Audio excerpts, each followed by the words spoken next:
very, very exciting interview for me. This is Eli. Eli and I kind of have a history. We kind of go way back, and we started doing some things together, and kind of lost contact. But I love running into you here, Eli. You're looking, and also you haven't aged. You're looking great, Eli. Well, I must be doing something right. It must be in the water. Yeah. We did a thing, kind of a seminar thing together, and it was very exciting. And then we lost contact, but you kept on, and now you're doing a podcast, and you've kept it going. Please tell everybody about your podcast. Well, I have the self-improvement bug that'll never leave me. I was kind of a dysfunctional kid from Queens, grew up in Flushing, Queens, right? I was very shy. I was the kind of guy that would never You were shy? You just seem like a guy who was never ever shy. Well, see, that's the whole, wonderful story that we're going to tell today, because I was the kind of kid that sat in the back of the class and wanted to hide from the teacher. So when the teacher even looked at me, I was like, oh my God. And I had to fight my way out of that because I didn't like the feeling, because all the cool kids, all the cool guys got all the girls, and I didn't. You're not getting the girls when you're in the back of the room and you're shy, right? So I've had to figure out a better way, and I went into the bookstore and I picked up every book I can possibly read about self-help and self-improvement. So, fast forward, I opened up one of the largest seminar companies in the world, brought all these great self-help improvement authors, Chicken Soup for the Soul, remember that one? Sure. Mark Victor Hansen and his partner, Jack Canfield. I worked with Mark Victor Hansen on that. And of course, one of the other books is now part of the American jargon, which was, Dr. Richard Carlson. He wrote Don't Sweat the Small Stuff. That's right, yeah. And you know what the subtitle of that was, Greg? No. Which is even, also equally incredible. And it's all small stuff, right? So think about I never knew that. Yeah. Cool. So, we're all sweating about all these things that are happening in our life, if we can just learn not to sweat the small stuff. So, anyhow, 9/11 kind of put the kibosh on my seminar center. So for 17 years, I still had this self-improvement bug. And I said, how can I do something simpler?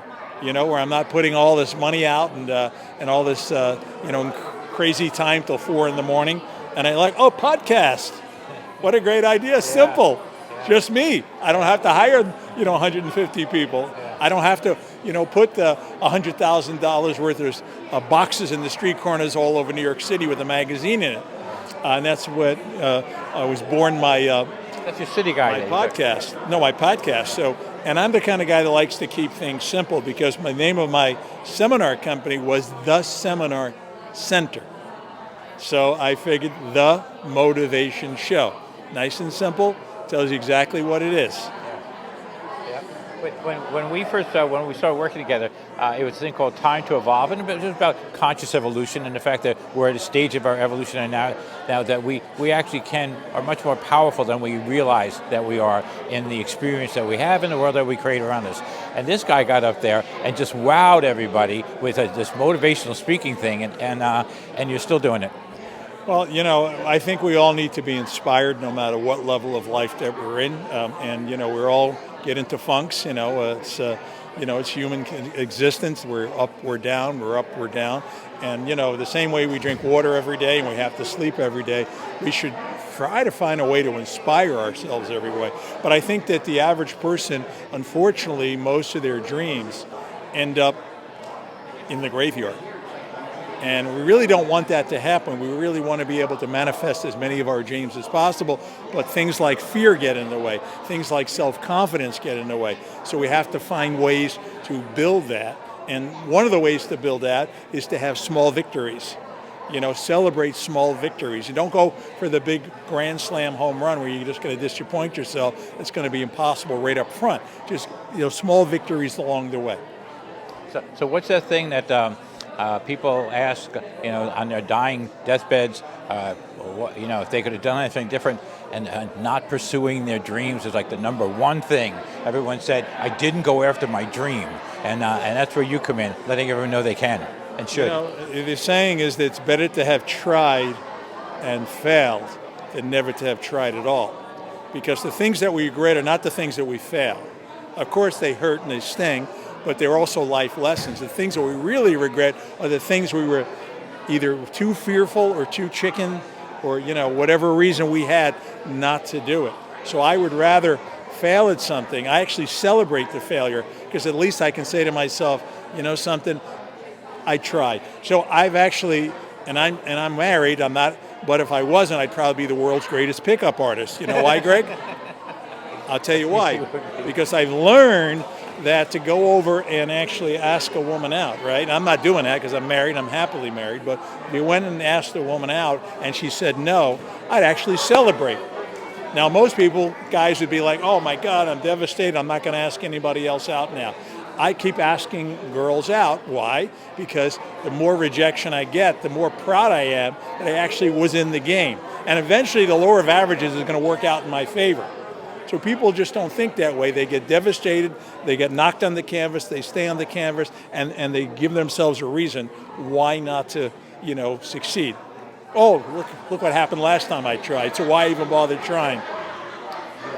In my experience that way is if I asked a girl out and she didn't say yes and show an interest right away, I just figured she wasn't interested and didn't try again. But that's not what you're supposed to do. If I had only known that before, I would have persisted. But I thought, well, she's just not interested. If they played hard to get, I just left. But if you didn't play hard to get, maybe I would have stood a chance. But no, that wasn't the way to do it. Instead of assuming the worst and assuming, well, she must be not be interested in me, celebrate it. Don't make the assumption and actually go for it a second time, or even a third time, or even a fourth time. We've seen movies, right, where they end up, the romance comes after they've chasing them for year after year after year, and no after no after no, and they didn't give up, and then it became this great romance story. So why are we quitting after the first time? So, look, we love that. This guy's such a motivational speaker, and he's great, but that's the stuff you need to learn. But tell everyone now, you've been doing some great interviews with people. First, tell everybody where your podcast is so they can find it. Well, thank you. Yeah, so it's the Motivation Show. You can listen on any podcast listening platform that you possibly listen on, whether it's Apple Podcasts, Google Podcasts, Spotify, C-Suite Network Radio. Just Google those three words, The Motivation Show. On any podcast listening platform. My latest interview is with Lady Gaga's father, which is a fascinating interview, not only about Lady Gaga, but about him himself being a restaurant owner and why he's actually doing it when his daughter's making $1 billion. The one before that was with Frankie Avalon, this 1960s stars. Frankie Avalon. All those great movies, those beach movies with Annette Funicello. Beach Blanket Bingo. Beach Blanket, wow, that's pretty good. And a lot of people don't know he was in the movie Grease with Olivia Newton-John and John Travolta. And I only found that out because Olivia Newton-John passed away. They put Grease back in the movie theaters, and all of a sudden I see Frankie Avalon's in the movie. Like, wow! I didn't know that. Yeah, he was in the movie. That. Yeah. So I've interviewed a man who I consider to be the most fearless human being on the planet. Now that's That's a big statement now to think about it, Greg, right? To be the most fearless human being on the planet, 4 billion people. You know why I'm going to prove it? He's the most fearless person? I'm sitting on the end of my seat, even though I'm standing up. Okay. So here's what he's done that you and I probably won't consider doing, or anybody else on the planet. He tightrope walked over the Grand Canyon, over Niagara Falls. The same guy was at the World Trade Centers and he did that one too? No, well, that's Philippe Petit. Philippe Petit, yeah. This is Nick Wallenda of the Flying Wallenda family, who actually is now the lead performer of the Big Apple Circus. He actually bought the circus himself. So he wrote a book about fear. I read about it in Success Magazine, called him up, and I said, I got to interview you because fear is, to me, if you can overcome and deal with fear, you can have anything and be anything that you want to be in life. That's the number one reason that people don't become the person that they were destined to be. Fear. And now I also, many years ago, I had the person who wrote the definitive book on fear. I flew her into New York City to do a seminar. Her name was Dr. Susan Jeffers, and she wrote a book called Feel the Fear and Do It Anyway. That's right, yeah. Now, just think about the title, right? You should read the book, but even if you don't read the book and you can internalize the title, it's not saying get rid of the fear. It's not saying, don't have any fear. It's saying, okay, it's okay to have the fear. Feel it, but do not allow yourself to shrink from that fear. Do it anyway. And once you can get that lesson down, you can become and do anything and pick up anybody you want to.